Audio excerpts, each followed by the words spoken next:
Vijay அவர்கள் accused as of the FIR that was there in the இல்ல accused இல்லாதவர் ஏன் வந்து 41 ஃபேமிலில 38 ஃபேமிலி மீட் பண்ண கூடாது? அது எப்படி இன்வெஸ்டிகேஷன் டீடைல் ஆகும்? கிராண்ட் ராயல் டூர்ஸோட பயணம் பண்ணுங்க. இடங்களும் புதுசு, கிடைவுகளும் புதுசு. MCR Pure Cotton Club, formals and casual shirts. நம்ம மஞ்சு குரூப்ஸ் இன் iSpot, a premium smart plot community. Vijay ஏன் வந்து போய் 41 ஃபேமிலியை சந்திக்கலன்னு சொன்னாங்க. 41 பேர்ல வந்து 38 பேர் இங்க வந்து சந்திக்கும் போது அவங்க சந்திச்சா சிபிஐ வழக்கு வந்து பாதிக்கும்ன்றாங்க. சிபிஐ வழக்கு பதிவு செஞ்சிருக்காங்க, எஃப்ஐஆர் போட்டிருக்காங்க. பல ஊடகங்கள் பிளாஷ் கார்டு போடுறாங்க, எஃப்ஐஆர் போட்டிருக்காங்கன்னு. சிபிஐ எஃப்ஐஆர் ஆகப்பட்டது ஸ்டேட் போட்ட எஃப்ஐஆர் கரூர் போலீஸ் ஸ்டேஷன். இங்க இருக்க எஃப்ஐஆர் சிபிஐக்கு போச்சுன்னா ஃபர்ஸ்ட் எஃப்ஐஆர் வராது. ஃபண்டமெண்டலா லா படி சிபிஐ எஃப்ஐஆர் ஃபைல் பண்ண மாட்டாங்க, ரெகுலர் கேஸ் தான் ஃபைல் பண்ணுவாங்க. It's called RC. Official spokes person TVK உடைய லீடர் விஜய் சிபிஐக்கு மாத்தி அமைக்கணும்னு பெட்டிஷன் போட்டாங்களா? சிட்ட பத்தியோ சிபிஐ பத்தியோ ஒரு கமெண்ட்டும் பாஸ் பண்ணல. அப்ப நீங்க எப்படி சொல்றீங்க அவங்க ஒத்துக்கல? 40,000 பேர் 30,000 பேர் வந்து அவர் வராருன்றதுக்காகவே கூடுவாங்க. கோர்ட்டே சில கோர்ட்ஸ் அப்சர்வேஷன் பண்ணிருக்காங்க விஜய் வந்தாலே மாநாடுன்னு. ஆகஸ்ட் மாசம் வந்து டிவிகேக்கு 23 கண்டிஷன்ஸ் போட்டு கொடுக்குறாங்க. அதிமுக 10 கண்டிஷன்ஸ் போடுறாங்க. சில பார்ட்டிஸ் ரூலிங் பார்ட்டின்னு வச்சுப்போமே 0 கண்டிஷன்ஸோட பர்மிஷன் கொடுக்குறாங்க. எந்த ஒரு பொலிட்டிக்கல் பார்ட்டியும் பவர்ல இருந்தா எந்த கண்டிஷன் இருக்காது, ஏன்னா எஸ்ஓபி ஆட்டோமேட்டிக்கா ஃபங்க்ஷனலா இருக்கும். அதே எஸ்ஓபியை எமர்ஜிங் பார்ட்டிக்கும் ரூலிங் பார்ட்டிக்கும் கொடுக்கணுமா வேணாமா? சார் வணக்கம். வணக்கம் சார், விஜய் அவர்கள் கிட்டத்தட்ட நேற்று வந்து இந்த கரூர் ஸ்டாம்பேட்ல சிக்கி உயிரிழந்த 38 குடும்பங்கள் வந்து மீட் பண்ணியிருக்காரு. இந்த மீட்டிங்க்கு அப்புறம் என்ன பேசப்படுது அப்படின்னா, விஜய் அவர்கள் வந்து அந்த மக்களை சந்தித்தது வந்து சிபிஐ இன்வெஸ்டிகேஷனுக்கு ஒரு செட்பேக்காக இருக்கும், அந்த மக்கள் யாருமே வந்து உண்மைகளை வந்து சொல்ல மாட்டாங்க அப்படிங்கிற மாதிரியான ஒரு விஷயத்த சொல்கிறாங்க. இது எப்படி சார் எடுத்துக்கிறது, எப்படி புரிஞ்சுக்க? விஜய் 38 ஃபேமிலிஸை வந்து சந்திச்சிருக்காரு. மொத்தமாக 41 பேர் வந்து உயிரிழந்திருந்தாங்க கரூர் ஸ்டாம்பீடில். அவங்க ஃபேமிலிஸை சந்திக்கிறதுனால எங்கேயுமே இன்வெஸ்டிகேஷனை வந்து பாதிக்கும் அப்படின்னு கிடையாது. காரணம் என்னன்னா, இன்வெஸ்டிகேஷனுங்கிறது ஃபேராகவும் இன்வெஸ்டிகேஷன் வந்து இண்டிபெண்ட்டாகவும் சென்ட்ரல் பியூரோ ஆஃப் இன்வெஸ்டிகேஷன் வந்து பண்ணிகிட்டு இருக்காங்க. இந்த இடத்துல வந்து ப்ரெசன்ட் ரூலிங் பார்ட்டியோடைய சப்போர்ட்டிங் ஊடகங்கள், அதாவது சேனல்ஸ் வந்து ஒரு ஃப்ளாஷ் கார்டு போடுறாங்க, இந்த மாதிரி வந்து அவர் சந்திக்கிறதுனால இன்வெஸ்டிகேஷன் பாதிக்கும் அப்படின்னு. அதே ஊடகங்கள் தான், அதே ஒப்பீனியன் மேக்கர்ஸ் தான் விஜய் ஏன் வந்து போய் 41 ஃபேமிலியை சந்திக்கலன்னு சொன்னாங்க. 41 பேரில் வந்து 38 பேர் இங்கே வந்து சந்திக்கும் பொழுது அவங்க சந்திச்சா சிபிஐ வழக்கு வந்து பாதிக்கும்ன்றாங்க. இதை தான் நான் முதல்ல இருந்தே வந்து வழக்கறிஞராக சொல்லிக்கிட்டு இருந்தேன். விஜய் அவர்கள் தொடர்ச்சியாக கரூர் ஸ்டாம்பீடு எபிசோட் செப்டம்பர் 28க்கு அப்புறம் அவர் வந்து சைலண்டாக இருந்ததுக்கும் அவர் வந்து கரூர் போகாமல் இருந்ததுக்கும் ஃபர்தர் இஷ்யூஸ் எதுவும் வரக்கூடாதுன்றதுக்காக தான். இன்ஃபேக்ட் விஜய் அவர்களுடைய இடத்துல இன்னொரு பொலிட்டிக்கல் லீடர் இருந்திருந்தா இதை பாலிடிக்ஸ் பண்ணியிருப்பாங்க, அரசியல் படுத்தியிருந்தா. என்னைக்குமே ஒரு ஞாபகம் வச்சுக்கணும் சிவதனுஷ், ஒரு பார்ட்டி பவரில் இருக்கும் பொழுது it is easy to actually question them. ஒரு பார்ட்டி பவரில், ஒரு பார்ட்டி அப்போசிஷனில், ஒரு பார்ட்டி எமர்ஜிங் பார்ட்டி, எப்பயுமே யார் வல்னரபுளாக இருப்பாங்கன்னா, எந்த பார்ட்டி ரூலிங்கில் இருக்காங்களோ அவங்க கிட்ட ஸ்டேட் மெஷினரி கையில் இருக்கு. எது நடந்தாலுமே குழால தண்ணி வரலாட்டி கூட நீங்கள் தான் காரணம்னு சொல்லக்கூடிய அரசியல் படுத்தப்பட்ட பூமி தமிழ்நாடு. நீங்கள் வந்து அப்போ ரெஸ்பான்சிபிலிட்டிங்கிறது ஹோலிஸ்டிக் ரெஸ்பான்சிபிலிட்டி. அப்போ விஜய் அவர்கள் போல அப்படிங்கிறது ஒரு ஒப்பீனியனாகவும், அவங்க வந்து பாதுகாப்பாக கூட்டிட்டு வந்து ஒருத்தர்கிட்டையும் டைம் ஸ்பெண்ட் பண்ணி அவங்களுக்கு தேவையான எல்லா விஷயத்தையும் விஜய் அவர்கள் தமிழக வெற்றி கழகத்தோட லீடர் வந்து செஞ்சு கொடுத்துட்டு இருக்காரு. அப்போ அதை செய்யறதையும் இல்லை அதை வந்து வேற கோணத்தில் கொண்டு போற ஒப்பீனியனுங்கிறது வந்து நான் அரசியலா பார்க்கிறேனே தவிர இது சட்டத்தில் எங்கேயுமே பாதிக்கிற மாதிரி என்னோட பாயிண்ட் இருக்கு, என்னோட ஒப்பீனியன் இருக்காது. காரணம் என்னன்னா, இன்வெஸ்டிகேஷனுமே ஃபேராக தான் நடக்கும். ஏன்னா விஜய் அவர்கள் கரூர் போய் சந்திச்சிருந்தா அவங்களோட மனப்பான்மை அப்படிங்கிறது வேற. ஆனால் இவ்வளவு செலவுகள் மேற்கொண்டு அவங்கள வந்து கொண்டு வந்து ஒரு ரெசார்ட்ல தங்க வச்சு அங்கே வந்து மீட் பண்றது அப்படிங்கிறது ஆப்வியஸ்லி அந்த பீப்புள்ஸ் வந்து இன்ஃப்ளூயன்ஸ் பண்ணணும் தானே அப்படிங்கிறாங்க. அதில் என்ன தவறு இருக்குன்னு நினைக்கிறீங்க? இன்ஃப்ளூயன்ஸ் பண்ணுறதுக்காக அவர் கூட்டிட்டு வந்தாரு. Let us get into the law shortly. But before that, let us understand the facts. அவங்க வந்து விஜய் அங்கே போனால் 40,000 பேர் 30,000 பேர் வந்து அவர் வராருன்றதுக்காகவே கூடுவாங்க. கோர்ட்டே சில கோர்ட்ஸ் அப்சர்வேஷன் பண்ணியிருக்காங்க விஜய் வந்தாலே மாநாடுன்னு. அந்த அப்சர்வேஷன் நம்மளே பார்த்தோம். அது பல ஊடகங்கள் அதே இதுவாக போட்டிருந்தாங்க, ஃப்ளாஷ் கார்ட்ஸாக போட்டிருந்தாங்க. அப்படின்னும் பொழுது விஜய் அவர்களுடைய சுச்சுவேஷன் வேற, அதே மற்ற பொலிட்டிக்கல் லீடர்ஸோட சுச்சுவேஷன் வேற. இன்னைக்கு வந்து ஆட்டோமேட்டிக்காக அவருக்கு வந்து க்ரௌடு வந்து இருக்குது. See you may oppose TVK, I may oppose TVK from the political perspective. Or நம்ம ஏடிஎம்கே அப்போஸ் பண்ணலாம், டிஎம்கே அப்போஸ் பண்ணலாம், பிஜேபி அப்போஸ் பண்ணலாம், அது வேற பொலிட்டிக்கல் வியூ வேற. Let us understand he is a film personality. He has captured the youngsters mind. அவருடைய ஃபிலிம்ஸ் வழியாக அவர் வந்து எமோஷ்னலாக வந்து எல்லாரும் வந்து கனெக்டடாக இருக்காங்க. அப்போ அவரை பார்க்கணுங்கிற பீப்புள் கண்டிப்பாக வரதான் செய்வாங்க. இப்போ நம்ம இந்த இன்டர்வியூ பண்ணிட்டு இருக்கோம், விஜய் அவர்கள் இங்கே வந்திருக்காருன்னு சொல்கிறாங்க. இந்த இன்டர்வியூ நம்ம கண்டினியூ பண்ணுவோமா, இல்லை போய் விஜய் இருக்காரான்னு பார்ப்போமா? நேச்சுரலாக யோசிங்க. ஸோ அதனால் வந்து it is a natural phenomena. ஒரு ஃபிலிம் ஸ்டார் வராரு அப்படின்னாலே, பொலிட்டிஷியன் கூட நான் சொல்ல மாட்டேன், இன்னைக்கு பொலிட்டிஷியன் க்ரௌடு கூட்டுறதுக்கு எவ்வளோ கஷ்டப்படுறாங்க தெரியும். As against a film star ஹிஸ்டாரிக்கலாகவே, அது எம்ஜிஆர் எடுத்துக்கோங்க, நீங்கள் பக்கத்தில் இருக்க மாநிலம் என்டி ராமாராவ் எடுத்துக்கோங்க. அந்த என்டி ராமாராவுடைய கூட்டம் சந்திரபாபு நாயுடு அவர்களுக்கு வருமானு தெரியல, இன்னைக்கு லோகேஷ் அவர்களுக்கு வருமானு தெரியல. ஆனால் எம்ஜிஆர் அவர்களுக்கு கூட்டம், அதே மாதிரியான கூட்டம் விஜய் அவர்களுக்கு வந்துகிட்டு இருக்கு. அப்போ அதனால அவர் பண்ணக்கூடிய அரேஞ்ச்மெண்ட் என்ன? நம்ம போய் 4 பேருக்கு இன்னும் பிரச்சனை வரக்கூடாதுன்றதுனாலையும், இல்லைன்னா ஸ்டேட் வந்து வெயிட் பண்ணிட்டு இருக்காங்க, இவர் வந்தா கூட்டம் சேரும், அதனால வந்து வராரா இல்லையான்னு பார்க்கலாம் அப்படிங்கிற மாதிரி அவர் பர்மிஷனுக்கும் கேட்குறாரு, கண்டிஷன்ஸோட கேட்குறாரு. இன்ஃபேக்ட் அந்த கண்டிஷன்ஸ் தான் எஸ்ஓபி. இன்னைக்கு இப்போ வந்து மெட்ராஸ் ஹைகோர்ட் வந்து எஸ்ஓபி ஃப்ரேம் பண்ணுங்கன்னு ஸ்டேட்டுக்கு வந்து டைரக்ஷன்ஸ் கொடுத்துருக்காங்க. மண்டே வந்த கேஸில் வந்து 27 அக்டோபர் 2025 வந்த கேஸில் மெட்ராஸ் ஹைகோர்ட் டைரக்ஷன் கொடுத்துருக்காங்க, ஸ்டேட்டு 10 நாளுக்குள்ள எஸ்ஓபி கொண்டு வரணும்னு. இந்த எஸ்ஓபி கொண்டு வரதுக்கு கூட காரணம் டிவிகே தான். காரணம் என்னன்னா, செப்டம்பர் 28 முன்னாடியே இந்த கேஸை போட்டிருந்தாங்க டிவிகே மெட்ராஸ் ஹைகோர்ட்ல. மெட்ராஸ் ஹைகோர்ட்ல ஆகஸ்ட்ல ஃபைல் பண்ணாங்க. இந்த கேஸ் வந்து ஆர்கியூ பண்ணது சீனியர் அட்வொகேட் ராகவாச்சாரி அவர்கள். இந்த கேஸ் வந்து லிஸ்ட் ஆச்சு. மெட்ராஸ் ஹைகோர்ட்டும் கரூர் ஸ்டாம்பிங் நடக்கிறதுக்கு முன்னாடியே ஸ்டேட்டுக்கு எஸ்ஓபி கொண்டு வாங்கன்னு சொல்லியிருந்தாங்க. அண்ட் பை த வே, இந்த செப்டம்பர் 25 தான் எஸ்ஓபி வராத நிலையில ஒரு லெட்டர் கொடுக்குறாங்க டிவிகே சார்பில் இருந்து. நீங்க மீட்டிங் கூட கண்டக்ட் பண்ண வேணாம்னு சொல்லியிருக்கலாமே.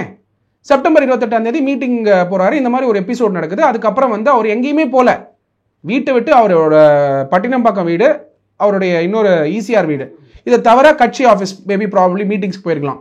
இதை தவிர அவர் எங்கேயுமே பொதுமக்களை சந்திக்கல. அதுக்கான ஃபோட்டோஸோ இல்லை ஸ்டேட்மெண்ட்ஸோ எதுவுமே வந்து பெருசாக அவர் சொல்ல, எக்ஸப்ட் நீதி வெல்லும் தவிர வந்ததை தவிர. ஸோ அதனால பார்க்கும் பொழுது he was obeying the court order. Supreme court October 13 அன்னைக்கு இஷ்யூ பண்ண ஆர்டரில், இன்ட்ரிம் ஆர்டரில் 39th பேராகிராஃப் எடுத்து பாருங்க சிவதனுஷ்.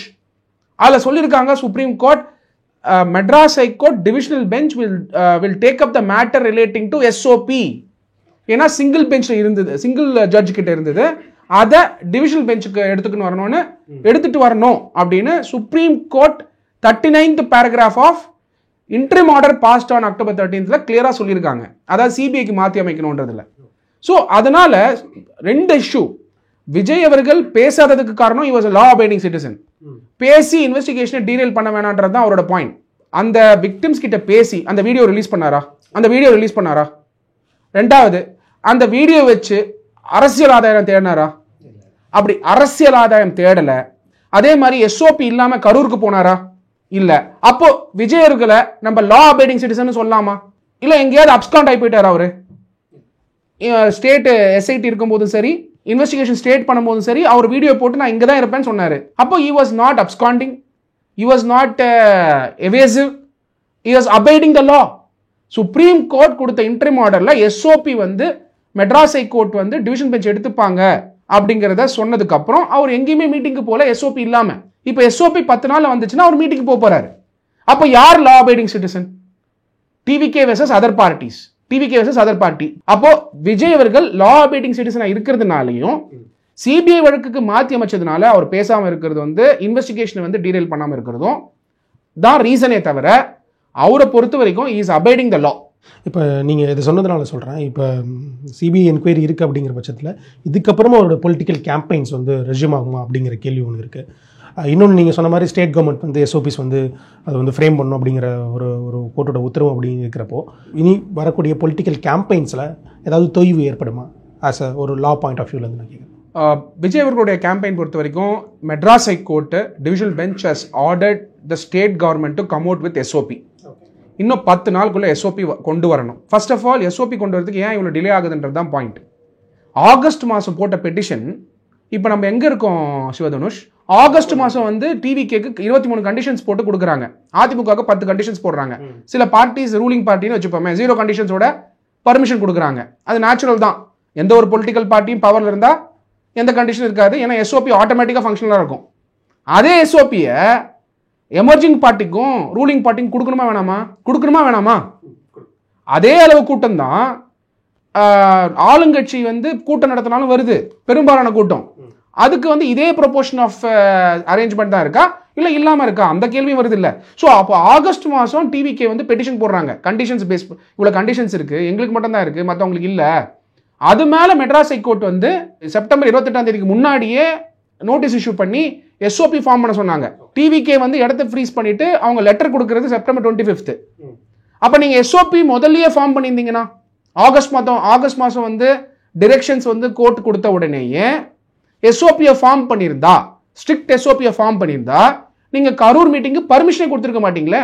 அப்போ கரூர் மீட்டிங் பர்மிஷன் கொடுக்கலன்னா விஜய் அவர்கள் வந்து சுப்ரீம் கோர்ட் கூட போட்டோம். பட் நீங்கள் எஸ்ஓபி ஏன் பண்ண லேட் பண்ணுறீங்க? இன்னும் 10 நாள் வரைக்கும் டைம் கொடுத்துருக்காங்க. கோர்ட் சொல்லியிருக்காங்க இன்னும் 10 நாளில் நீங்கள் கொண்டு வரலன்னா Madras high court has made a clear observation 10 டேஸ்க்குள்ள நீங்கள் ஸ்டாண்டர்ட் ஆப்ரேட்டிங் ப்ரொசீஜர் கொண்டு வரணும் அப்படிங்கிறத கிளியரா மேண்டேட்டரியா சொல்லியிருக்காங்க இந்த இயரிங்ல. பட் ஸ்டில் இங்க வந்து பாத்தீங்கன்னா மற்ற பொலிட்டிக்கல் பார்ட்டிஸ் எடுத்துக்க லீடர்ஸ் வந்து இன்னும் போய் பீப்புளை மீட் பண்றாங்க. எப்படி விஜய் மீட் பண்றாரோ அதே மாதிரி மீட் பண்றாங்களே சார்? அதுதான் சொல்றேன். இப்போ எஸ்ஓபியே இல்லாம எப்படி வந்து போய் பாக்குறாங்கன்றது தான் கொஸ்டின். அப்போ அவங்க மீட் பண்றது வந்து இன்வெஸ்டிகேஷன் டீரைல் பண்ணல. விஜய் அவர்கள் மீட் பண்றது எப்படி இன்வெஸ்டிகேஷன் டீரைல் ஆகும்? விஜய் அவர்கள் அக்யூஸ்டா இல்ல? இப்ப நான் ஒரே ஒரு கொஸ்டின் கேக்குறேன். விஜய் அவர்கள் அக்யூஸ்டா சார்? அது இன்வெஸ்டிகேஷன் பண்ணி தான் தெரியும். அக்யூஸ்டா as of the FIR that was there in the இல்ல ஃபர்ஸ்ட் சொல்லுங்க. அதான் ஃபேக்ட். நான் ஃபேக்ட் தான் கேக்குறேன். Yes, Vijay is not accused as per FIR. Accused இல்லாதவர் ஏன் வந்து 41 ஃபேமிலியில 38 ஃபேமிலி மீட் பண்ண கூடாது? அது எப்படி இன்வெஸ்டிகேஷன் டீடைல் ஆகும்? அவங்க பார்ட்டி மேல தான் அந்த அலிகேஷன்ஸ் இருக்கு, விஜய் மேல தான் பார்ட்டி மேல அலிகேஷன்ஸ் இருக்குன்னா இப்போ அந்த இன்வெஸ்டிகேஷன் சிபிஐக்கு மாத்தி அமைச்சிருக்காங்க. As per Delhi Special Police Establishment Act 1948 section என்ன சொல்லுது, சாராம்சம் என்ன சொல்லுதுன்னா, ஸ்டேட் போட்ட எஃப்ஐஆரை சுப்ரீம் கோர்ட் எஸ்ஐடி அமைச்சு அது கீழே சிபிஐ கிட்ட மாற்றி அமைச்சிருக்காங்க. சுப்ரீம் கோர்ட் வந்து கமிட்டி அமைச்சிருக்காங்க. அவங்க வந்து அந்த கமிட்டி ஆகப்பட்டது லார்ட்ஷிப் ஜஸ்டிஸ் அஜய் ரஸ்தகி அவர்கள் முன்னாடி ரிட்டையர்ட் ஜஸ்டிஸ், அவர் கீழே 2 ஐஜி ஆஃபீஸர்ஸ். அவங்க மானிட்டர் பண்ண போறாங்க யார? CBI. A completely an independent approach ordered by Supreme Court. Judiciary, independence of the judiciary has ensured independence in the investigation also. எப்படின்னா சுப்ரீம் கோர்ட் ஒரு committee set பண்ணி அந்த committee வந்து ஓவர்சீ பண்றாங்க யார? சிபிஐ. அந்த அளவுக்கு இண்டிபெண்டன்ஸ் என்ஷோர் பண்ணிருக்காங்க. அப்போ ப்ராசஸ் என்ன? டியூ ப்ராசஸ் ஆஃப் லா என்னன்னா, ஸ்டேட் போட்ட எஃப்ஐஆர் அர்ஜென்சியில் போட்டிருக்கலாம், சம்டைம்ஸ் பொலிட்டிக்கல் ப்ரெஷர்ல கூட இருக்கலாம். அப்போ அதை இண்டிபெண்டா இன்வெஸ்டிகேட் பண்ணோம்னா இந்த எஃப்ஐஆரை ரீநம்பர் பண்ணுவாங்க. இந்த எஃப்ஐஆரை ரீநம்பர் பண்ணும்போது அந்த எஃப்ஐஆர் நம்பர் வந்து ஆர்சின்னு மாறும். ஓகே, இதுல சிபிஐல இது டெக்னிக்கலா சொல்லணும். ஏன்னா சாரி சார், இடைமறிக்கிறது ஒரு துணை கேள்வி. இங்க வந்து இப்போ ரீசெண்டாக வந்து இங்க இருக்கக்கூடிய சில ஊடகங்களாலும் சரி, சோஷியல் மீடியாஸ்லும் சரி, எல்லாரும் சொல்லப்படுறது என்ன அப்படின்னா, தாவைக்கவனர் குறிப்பாக புஷியானந்த் மீதும் சிடிஆர் நிர்மல்குமார் அவர்கள் மீதும் சிபிஐ வழக்கு பதிவு செஞ்சிருக்காங்க, எஃப்ஐஆர் போட்டிருக்காங்க அப்படிங்கிறத சொல்றாங்க.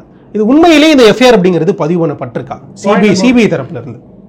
பாயிண்ட் நம்பர் 1, எஃப்ஐஆர் ஆகப்பட்டது ஸ்டேட் போட்ட எஃப்ஐஆர். அந்த எஃப்ஐஆர் போட்டது வந்து போலீஸ், கரூர் போலீஸ் ஸ்டேஷன். அந்த எஃப்ஐஆர் வந்து இப்போ CBI investigation supreme court order பண்ணதுனால டியூ ப்ராசஸ் ஆஃப் லான்னு உங்களுக்கு சொல்லிட்டு இருந்தேன். டியூ ப்ராசஸ் ஆஃப் லாங்கிறது என்னன்னா, இங்க இருக்க எஃப்ஐஆர் சிபிஐக்கு போச்சுன்னா ஃபர்ஸ்ட் எஃப்ஐஆரே வராது. நான் அதான் பார்த்துக்கிட்டு இருக்கேன். பல ஊடகங்கள் பிளசன்ட் ரூலிங் கவர்மெண்ட்டுக்கு சப்போர்ட் பண்ணக்கூடிய ஊடகங்கள் ஃபிளாஷ் கார்டு போடுறாங்க. என்ன போடுறாங்கன்னா, எஃப்ஐஆர் போட்டிருக்காங்கன்னு சிபிஐ. ஃபர்ஸ்ட் ஃபண்டமெண்டலா லா படி சிபிஐ எஃப்ஐஆர் ஃபைல் பண்ண மாட்டாங்க, ரெகுலர் கேஸ் தான் ஃபைல் பண்ணுவாங்க. It's called RC. Okay, RC. நீங்க எப்படி எஃப்ஐஆர்ல வந்து அக்யூஸ்டா இருக்காரு, அந்த எஃப்ஐஆர் பழைய எஃப்ஐஆர். அந்த எஃப்ஐஆர் இப்ப ரீநம்பர் பண்ணிருக்காங்க. ரீநம்பர் பண்ணும் பொழுது சிபிஐக்கு மாத்தி அமைக்கும் பொழுது அதுவும் சுப்ரீம் கோர்ட் மானிட்டர் பண்றாங்க கமிட்டி வழியா. அப்ப என்ன பண்ணுவாங்கன்னா ஆர்சி நம்பரா மாறும். அந்த ஆர்சி நம்பர் பெரிய நம்பரா இருக்கும். அந்த ஆர்சி நம்பர் கீழே யார் அக்யூஸ்ட் வந்து பழைய அக்யூஸ்டே இருப்பாங்க. ஃபர்தரா இன்வெஸ்டிகேட் பண்ணி ரிமூவ் பண்ணலாம், ஃபர்தரா இன்வெஸ்டிகேட் பண்ணி ஆட் பண்ணலாம். அது சமன்ஸ் வந்து யாருக்கு வேணா இஷ்யூ பண்ணலாம். இஷ்யூ பண்ணி சமன்ஸ் இஷ்யூ பண்ணுறதுனாலேயே அக்யூஸ்ட் கிடையாது. இப்போ நீங்கள் ஃப்ளாஷ் கார்ட்ஸ் என்ன போடுவீங்க? சமன்ஸ் வந்து ஒரு டிவிக்கே மதியழகனுக்கு அமிச்சாங்கன்னா உடனே அவர் அக்யூஸ்டுன்னு. நாட் நெசசரிலி அக்யூஸ்டுக்கு தான் சமன்ஸ் அனுப்பணும்னு அவசியம் இல்லை. ஏன் விட்னஸ்க்கு அனுப்பலாம், இன்வெஸ்டிகேட் பண்ணுறதுக்காக அனுப்பலாம். போயிட்டு அட்டென்ட் பண்ணி நீங்கள் கொடுக்கக்கூடிய எக்ஸ்பிளனேஷனுக்கு பேஸ் பண்ணி அவங்க ஆட் பண்ணுமா வேணாமா என்ன பண்ணுங்கிறத அவங்க தீர்மானிப்பாங்க. And by the by, CBI is a fair agency. It has independence. In fact interference of the present ruling government, central government கூட இருக்காது. ரீசெண்டாக ஒரு ஆக்டரோட கேஸ்ல அவங்களோட கேஸ்ல பாத்தீங்கன்னா கம்ப்ளீட்டா இன்வெஸ்டிகேட் பண்ணி ஒரு சில பேர் அக்யூஸ் பண்ணணும்னு நினைச்சாங்க. நிறைய பேர் வந்து அது பப்ளிக்காவும் இது பண்ணியிருந்தாங்க. பட் பாத்தீங்கன்னா சிபிஐ வந்து அந்த இன்வெஸ்டிகேட் பண்ணி ஃபேரா அதுல ஒரு சில பேர் இல்லைங்கிறத உறுதிப்படுத்தியிருக்காங்க. ஸோ இன்வெஸ்டிகேஷன் பொறுத்த வரைக்கும் சிபிஐ வந்து it's a well worst agency. Top officers இருக்கக்கூடிய ஒரு டிபார்ட்மெண்ட் அது. அது எஸ்பெஷலாக வந்து Delhi special police establishment act 1946. இதோட ஹிஸ்ட்ரி நீங்கள் தெரிஞ்சுக்கணும். இந்த Delhi special police establishment act British கவர்மெண்ட்ல கொண்டு வந்தது. அப்போ வந்து வார் டைம்ல வந்து ப்ரொக்யூர்மெண்ட் ஆஃப் வார் ரிக்வயர்மெண்ட்ஸ்க்கு ப்ரொக்யூர் பண்ணும்போது கரப்ஷன் இல்லாமல் இருக்கு செக் பண்ணுறதுக்காக கொண்டு வந்த ஏஜென்சி. அதை சப்சிக்வெண்டாக 1946 டிஎஸ்பி ஆக்டாக மாற்றுறாங்க. அதுக்கப்புறம் வந்து அது சிபிஐயா ஏஜென்சியாக தொடருது. ஆனால் எப்பயுமே வந்து பார்த்தீங்கன்னா இஷ்யூ வந்து ஸ்டேட்டில் வந்து ஒரு கொஸ்டின் வருது, இண்டிபெண்டன்ஸ் இருக்காது, ஃபேர்னஸ் இருக்காதுன்னா உடனே எல்லாரும் சொல்கிறது சிபிஐக்கு மாற்றுங்க. ஏன் அப்படி சொல்கிறாங்க? ஆனால் இங்கே இருக்கக்கூடிய நிறைய சோஷியல் ஆக்டிவிஸ்ட் சரி, நிறைய பொலிட்டீஷியன்ஸ் வந்து என்ன சொல்கிறாங்க அப்படின்னா, நீங்கள் வந்து ஏன் வந்து தாவை காவலர் சொல்கிறாங்க, நீங்கள் வந்து ஏன் வந்து இங்கே இருக்கக்கூடிய தமிழ்நாடு காவல்துறையும் சரி, இங்கே இருக்கக்கூடிய சிபிசிஐடியும் சரி, தமிழ்நாடு அரசு எஸ்ஐடி நீங்கள் ஏன் நம்ப மாட்டேங்கிறீங்க அப்படிங்கிற மாதிரியான கொஷின்ஸ் வந்து எழுப்புறாங்க. நீங்க சொல்லுங்க, நீங்க சொல்லுங்க சிவதனுஷ். டிவிக்கு சிபிஐக்கு மாற்றி அமைக்கணும்னு பெட்டிஷன் போட்டாங்களா? சுப்ரீம் கோர்ட்ல டிவிகே வந்து சிபிஐக்கு மாற்றி அமைக்கணும்னு பெட்டிஷன், மொத்தம் 5 பெட்டிஷன் வந்தது. டிவிகே வந்து அவங்க மேல ஆர்டர் பாஸ் பண்றாங்க மெட்ராஸ் ஹைகோர்ட்ல, PS தினேஷ் அவங்களுடைய பெட்டிஷன்ல. அது மேல அப்பீல் போறாங்க. மிச்சம் இருக்க 4 பேர் ஃபர்தர் அப்பீல் சுப்ரீம் கோர்ட்டுக்கு போறாங்க. எல்லாம் வந்து பண்டில் பண்ணி ஒரே நாள் ஹியரிங்ல வருது. அதுல ஒன் ஆஃப் த பெட்டிஷனரோட பிரேயர் தான் சிபிஐக்கு மாற்றி அமைக்கணும்னு. சிபிஐக்கு மாற்றி அமைக்கணும்னு சொல்லி கொடுத்தது, டைரக்ஷன் கொடுத்தது சுப்ரீம் கோர்ட். அலாங் வித் அந்த பெட்டிஷன் அண்ட் வந்து ஜஸ்டிஸ் செந்தில்குமார் அவர்கள். எங்கேயுமே டிவிகே உடைய அஃபீஷியல் ஸ்போக்ஸ் பர்சன், டிவிகே உடைய லீடர் விஜய், டிவிகே உடைய ஆஃபீஸ் பேரர்ஸ் சிட்டை பற்றியோ சிபிஐ பற்றியோ ஒரு கமெண்ட்டும் பாஸ் பண்ணல. நீங்கள் ஒத்துக்கிறீங்களா இல்லையா? அப்போ நீங்கள் எப்படி சொல்கிறீங்க அவங்க ஒத்துக்கலன்னு? ஸோ இல்லை, இது வந்து அதான் இங்கே இருக்கக்கூடிய மற்ற பொலிட்டீஷியன்ஸும் மற்ற ஊடகங்களாலும் இது வந்து ஒரு ஒரு ஒரு அலிகேஷனாக டிவிகே மேலே வைக்கிறாங்க. அவங்க அலிகேஷனை வைக்கலாம், பட் டிவிகே ஒப்பீனியன் எக்ஸ்பிரஸ் பண்ணாங்களா சிட்டை பற்றியோ? வெரி சிம்பிளுங்க சிவதனுஷ், ஒரே ஒரு கொஸ்டின் தான். I am talking about official spokesperson of TVK, leader of TVK Vijay. டிவிகேல இருக்கக்கூடிய மற்ற பொலிட்டிக்கல் லீடர்ஸ் அவங்க யாராவது சிட்டை பற்றியோ சிபிஐ பற்றியோ ஏதாவது கமெண்ட் பாஸ் பண்ணாங்களா? இது வரைக்கும் ஏதாவது அஃபிஷியல் ஸ்டேட்மெண்ட் சொல்லியிருக்காங்களா? They are abiding the law. Supreme court சிபிஐக்கு போங்கன்னு சொன்னா அவங்க சிபிஐக்கு போய் ஆன்சர் பண்ண போறாங்க. சுப்ரீம் இங்க வந்து சிட்டு ஃபார்ம் பண்ணணும்னு சொன்னாங்க மெட்ராஸ் ஹைகோர்ட், சிட்டுக்கு போய் ஆன்சர் பண்ண போறாங்க. So they are law abiding. Court என்ன டைரக்ஷன் கொடுக்குறாங்களோ அதை டிவிகே ஃபாலோ பண்றதுக்கு ரெடியா இருக்காங்க, இன்க்ளூடிங் SOPs. இதுதான் அவங்களோட ஸ்டாண்ட் பாயிண்ட். இப்போ சிபிஐ என்கொயரி அப்படிங்கிறது ஃபர்தர் ஸ்டேஜில் எப்படி இருக்கும்? அவங்க வந்து தனிப்பட்ட முறையில் இப்போ நீங்கள் சொல்கிற மாதிரி இதே எஃப்ஐஆர் கீழே தான் வந்து ஆர்சின்னு மாற்றி இன்வெஸ்டிகேட் பண்ணுவாங்க. இதில் ஆட் ஆகலாம், ஆட் ஆகாமல் போகலாம்னு சொல்கிறீங்க. இனி வரக்கூடிய காலங்களில் இந்த இன்வெஸ்டிகேஷன் அப்படிங்கிறது சிபிஐ சார்ந்து எப்படி சார் இருக்கும்? சிபிஐ பொறுத்த வரைக்கும் they have a unique way of investigating. There something call risk analysis control matrix. இது வந்து டெக்னிக்கலாகவே சொல்கிறேன். ரிஸ்க் அனாலிசிஸ் கண்ட்ரோல் மேட்ரிக்ஸ்னா இந்த எபிசோட் நடக்கிறதுக்கான ரிஸ்க் என்ன? இது வந்து கரூர் ஸ்டாம்பீட். இதில் ஸ்டேட்டோட ரெஸ்பான்சிபிலிட்டி என்ன, ஆர்கனைசரோட ரெஸ்பான்சிபிலிட்டி என்ன, ஃபர்ஸ்ட் அதை டிமார்கேட் பண்ணுவாங்க. அப்போ ஆர்கனைசர் வந்து இப்போ ஃபார் எக்ஸாம்பிள் வந்து சிடி நிர்மல்குமார் இருக்காரு, அவர் அங்கே இருந்தாரா இல்லையா? அவர் எங்கேயோ சென்னையில் இருக்கவரை போயிட்டு நீங்கள் ஆட் பண்ணணும்னு நினைக்கிறீங்க, இல்லை அங்கே இருந்தால் கூட அவர் ரெஸ்பான்சிபிலிட்டி இருந்ததா? லெட்டர்ஸ் யார் கொடுத்தா? லெட்டர்ஸ் வந்து கொடுக்கறதுக்கு முன்னாடி CBI knows very well there will be informal communication. நீங்கள் ஒரு ப்ரோக்ராம் நடத்தணும்னு முடிவு பண்ணுறீங்க, ஒரு பொலிட்டிக்கல் பார்ட்டி, நீங்கள் எடுத்த உடனே லெட்டர் கொடுக்க மாட்டீங்க கலெக்டர் கிட்ட. கலெக்டரை போய் பார்ப்பீங்க, அதுவும் ஃபார்மல் கம்யூனிகேஷன் தான். ஆனால் லெட்டர் கொடுத்த டேட்டு தான் சொல்லுவீங்க. நீங்கள் 25ஆம் லெட்டர் கொடுத்தாங்க, 25ஆம் லெட்டர் கொடுத்தாங்க, ஏன் கலெக்டர் கிட்ட ஃபோனில் கூட பேசியிருப்பாங்க, அது வந்து அஃபிஷியல் கம்யூனிகேஷன் தான். இப்போ அந்த கம்யூனிகேஷன்லாம் நடந்திருக்கா? கண்டிப்பாக நடந்திருக்கும். ஒரு இடத்த சூஸ் பண்ணுறாங்கன்னா 3 நாளில் சூஸ் பண்ணி ப்ரோக்ராம் நடத்த மாட்டாங்க. கண்டிப்பாக வந்து அந்த இடத்துல நடத்தினா எப்படி இருக்கும், கூட்டம் வருமா, கூட்டம் வந்தால் எப்படி மேனேஜ் பண்ணுறோம், எல்லா இதையும் யோசிச்சு தான் ஒரு ஆர்கனைசேஷன் பண்ணியிருப்பாங்க. ஸ்டேட்டும் முடிஞ்ச அளவுக்கு ஹெல்ப் பண்ணியிருப்பாங்க. யாருமே இதை எதிர்பார்க்கல. இந்த எபிசோட, இந்த கரூர் ஸ்டாம்பீட் எபிசோட யாருக்கும் இப்படி நடக்கணும்னு எந்த எண்ணமும் கிடையாது. ஸ்டேட்டுக்கும் கிடையாது, டிவிக்கும் கிடையாது, கண்டிப்பாக இருக்காது யாருக்குமே. ஆனால் இந்த எபிசோட் நடக்கும் பொழுது இந்த அஃபிஷியல் கம்யூனிகேஷன் நடந்திருக்கான்றதை டெஃபினட்டாக ஃபர்ஸ்ட் லெவல் இன்கொயரி சிபிஐ பண்ணுவாங்க. ரெண்டாவது, இது பண்ணதுக்கப்புறம் இன்வெஸ்டிகேஷன் ப்ராசஸ் வந்து சிசிடிவி ஃபுட்டேஜ் செக் பண்ணுறது, விட்னஸஸ்க்கு கால் ஃபார் பண்ணுறது, பார்ட்டிசிபென்ட்ஸ் யாருன்னு பார்க்குறது, எல்லா ஆஸ்பெக்ட்லையும் 360 ஆஸ்பெக்ட்லையும் 360 degree technology, presence of the people, பாதிக்கப்பட்டவங்களுடைய சுச்சுவேஷன்ஸ் என்ன, எல்லாத்தையும் பார்த்து ஸ்டேட்மெண்ட்ஸ் எடுத்து தான் ஃபைனலாக சிபிஐ வந்து இந்த கேஸோட முடிவுக்கு வருவாங்க. It's a long drawn investigative process. நீங்கள் 1 மாதத்துலையோ 2 மந்த்ஸ்லையோ 3 மந்த்ஸ்லையோ வந்து எதிர்பார்க்க முடியாது. It's a long drawn investigation process. அவங்க ஃபேராக இன்வெஸ்டிகேட் பண்ணுறதுக்கான எல்லா முயற்சியும் சிபிஐ எடுப்பாங்க. It is one of the best agency in the world, investigation agency. அதே மாதிரி விஜய் அவர்கள் பேரை வந்து ஏன் எஃப்ஐஆரில் சேர்க்கலை அப்படிங்கிற கேள்விகளும் ஆரம்பம் முதல்லேருந்து இங்கே வந்து எழுந்துட்டு இருக்கு. இன்னும் சொல்லப்போனால் இந்த ஃபேக் திங், ஏன்னா சிபிஐ வந்து எஃப்ஐஆர் பதிஞ்சிட்டாங்க அப்படின்னு சொல்லப்பட்டதுலேயுமே விஜய் அவரோட பேரை வந்து ஏன் அதில் சேர்க்கலை அப்படிங்கிற ஒரு கேள்வி வந்து இங்கே எழுதிட்டே இருக்கு. உண்மையிலே விஜய் தான் இந்த ஈவெண்ட்டுடைய குற்றவாளியா அப்படிங்கிற கேள்வியும் எழுது இல்லையா? ஒரு ஊழல் நடந்தா, ஒரு அரசாங்கத்தில் ஊழல் நடக்குது, ஊழல் நடந்தா அந்த மந்திரியை மட்டும்தான் எஃப்ஐஆர்ல ஆட் பண்ணுறாங்களா, இல்லை மொத்த மந்திரி சபையை ஆட் பண்ணுறாங்களா? It depends upon the case, depends upon pervasiveness and materiality. அதை நான் எக்ஸ்பிளைன் பண்ணுறேன் பொதுமக்களுக்கு புரியுற மாதிரி. அந்த கரப்ஷனோட அமௌண்ட் எவ்வளோ, அந்த கரப்ஷன் எப்படி ஸ்ப்ரெட் ஆயிருக்கு, அதோட ப்ரொசீட்ஸ் எப்படி போயிருக்கு, அதுதான் பிஎம்எல்ஏ. ஸோ அதை பேஸ் பண்ணி தான் அக்யூஸ்ட் லிஸ்ட்டை டிட்டர்மின் பண்ணுறாங்க. நீங்கள் கேட்கும்போது டிவிகேல ஆர்கனைஸ் பண்ணுறதுக்கு ஒரு கட்சினா பொறுப்பு கொடுத்துருக்காங்க. அந்த பொறுப்புங்கிறது பவர் மட்டும் கிடையாது, ரெஸ்பான்சிபிலிட்டியும் கூட. அப்போ ஈவெண்ட் ஆர்கனைஸ் பண்ணுறதுக்கு விஜய் அவர்கள் கையெழுத்து போட்டு கொடுத்துருக்காரா லெட்டரு, இல்லை ஆர்கனைசர் கையெழுத்து போட்டு கொடுத்துருக்காரா? ஆர்கனைசர். அது டிவிகேவா இருக்கலாம், ஏடிஎம்கேவா இருக்கலாம்.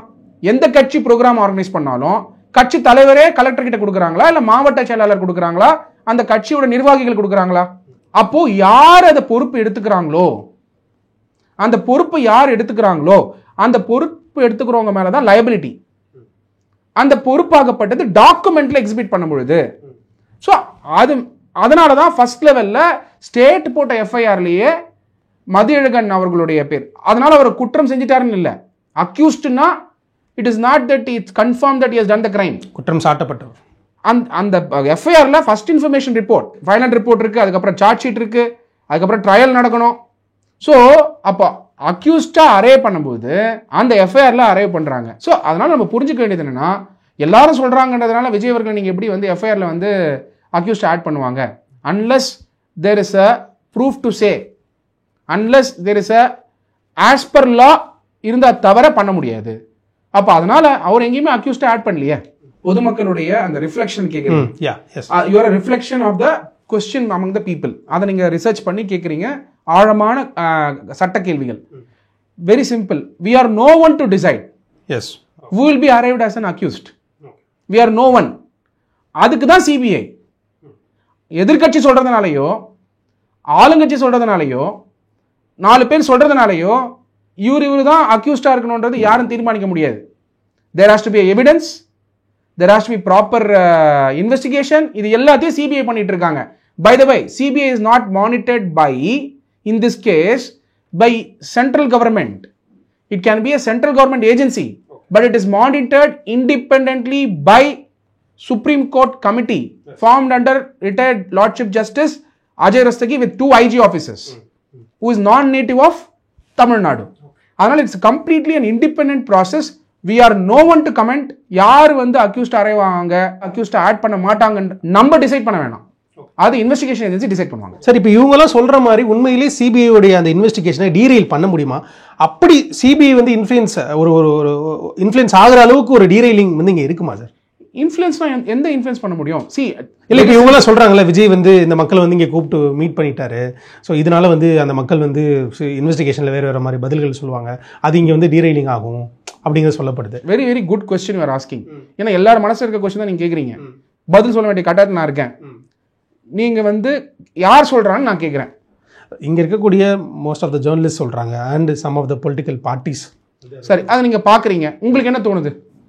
இல்ல சார், நான் அந்த கேள்வி தான் உங்ககிட்ட ஒன்று. சிபிஐங்கிறது ஒரு இண்டிபெண்டா செயல்படக்கூடிய ஒரு டிபார்ட்மெண்ட். என்ன சொல்றேன், அதை வந்து அவளை வந்து ஆபீஷியலா கம்யூனிகேட் பண்ணாத வரைக்கும் யார் சொல்ற ஒப்பீனியன் மேட்டர் கிடையாது. நான் சொல்ற ஒப்பீனியன் மேட்டர் கிடையாது, நீங்க நினைக்கிற ஒப்பீனியன் மேட்டர் கிடையாது, 4 பேர் சொல்ற ஒப்பீனியன் மேட்டர் கிடையாது. CBI will do investigation fairly. That's what I told you. In case of fair, competent, impartial investigation க்கு ஒரு எடுத்துக்காட்டு யாருன்னா the actor சுஷாந்த் சிங் ராஜ்புட்டோட கேஸ். அதுல பல பேர் இவங்க தான் அக்யூஸ்ட் சொன்னாலும் இன்னைக்கு அவங்க இல்ல அப்படிங்கறத CBI வந்து சொல்றாங்க. அப்ப impartial investigation நடந்திருக்கா இல்லையா அவரோட கேஸ்ல? We are no one to say who is accused, who is not an accused. Who are we? This investigation is monitored by the Supreme Court, by a committee headed by Lordship Justice Ajay Rastagi அவர்கள், 2 IG officers who is non-native of Tamil Nadu. அப்படி இருக்கும் பொழுது opinion express பண்றவங்கனால இவங்க தான் accused add பண்ணுவாங்கன்றத தீர்மானிக்கிறதுக்கு, அதை பத்தி opinion express பண்றதுக்கு நம்மளால முடியாது. காரணம் என்ன? அது ஃபேக்ட் கிடையாது. என்ன ஃபேக்டோ அதை மறைக்க முடியாது. ஏன்னா இன்னைக்கு சிசிடிவி இருக்கு, ஸ்டாம்பேட் நடக்கும்போது எல்லாமே வந்து public place, public CCTV cameras உண்டு, எல்லாத்தையும் டெஃபினட்டா சிபிஐ கேட்பாங்க. ஒரு சமயம் அங்க இருக்கிற ஒரு சிசிடிவி கேமரா ரோட்ல இருக்கிறது ஒர்க் ஆகலன்னு வச்சுப்போம். பப்ளிக், அதாவது கவர்மெண்ட் இன்ஸ்டால் பண்ணிருக்க ஒரு சிசிடிவி கேமரா, அதுக்கு யார் பதில் சொல்லணும்? அப்படி இருந்தா அப்போ சிசிடிவி கேமரா ஒர்க் ஆகாதது காரணம்னு இப்ப பதில் சொல்லி ஆகணுமா வேணாமா? நார்மலாவே அது ஒர்க் ஆகாம கூட இருந்திருக்கலாம்.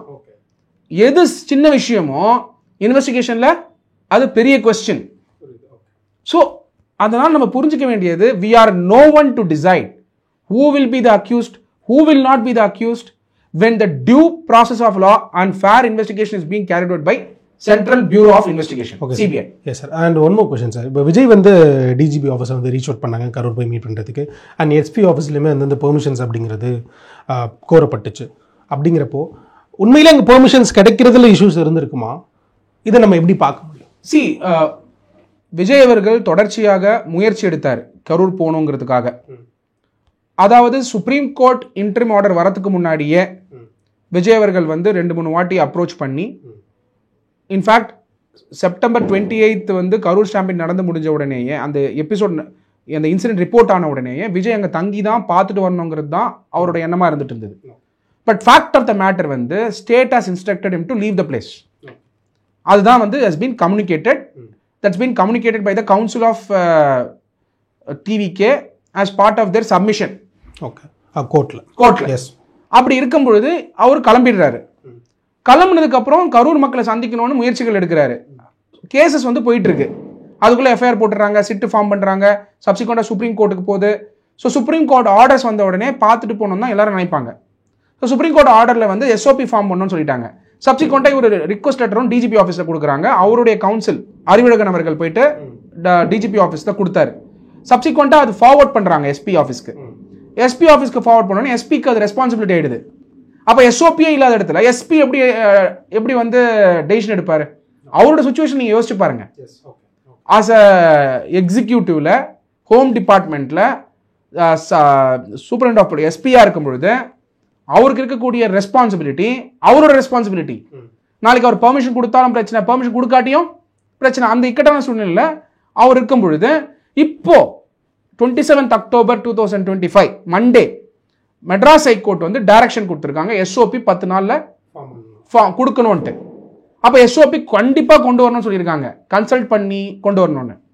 பட் முதலமைச்சர் அவர்கள் இந்த வாட்டி வந்து சட்டசபை தொடங்கின உடனேயே இந்த மாதிரி கூட்ட நெரிசல் நடக்கக்கூடாதுன்னு நான் ஒரு சட்டம் பாஸ் பண்ண போறேன் அப்படிங்கிற இன்ஃபர்மேஷன்ஸும் வெளில வந்துட்டு இருக்கு அசம்பிளில. ஸோ இப்போ ஒரு சமயம் SOP ஃபார்ம் பண்ணிட்டு அதுக்கப்புறம் இந்த crowd control management and mass மேனேஜ்மெண்ட்டுக்கு ஏதோ ஒரு ஆக்டை பாஸ் பண்ணி கவர்னர் கிட்ட பில்லை வந்து ஆக்டா மாத்துவாரா அப்படிங்கிறதுக்காகவும் நம்ம வெயிட் பண்ணிட்டு இருக்கோம்.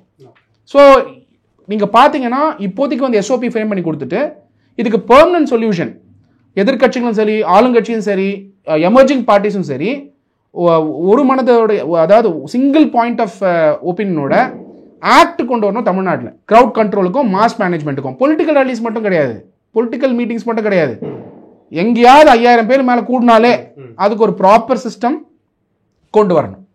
ஏன்னா ஏதாவது ஈவெண்ட் நடந்ததுன்னா அந்த ஆர்கனைசர் யார் பண்ணுறாரோ அவர் தான் வந்து ரெஸ்பான்சிபிலிட்டிக்கு வருவார். ஸோ அப்போ அந்த எஸ்ஓபிஸ் ஃபார்ம் பண்ணாதனால தான் விஜய் அவர்கள் அங்கே போய் சந்திக்கிறதுல ஒரு சிக்கல் இருந்துச்சுன்னு வச்சுக்கலாமா? கண்டிப்பாக எஸ்ஓபிஸுங்கிறது வந்து எல்லா காலகட்டத்திலையும் தேவை.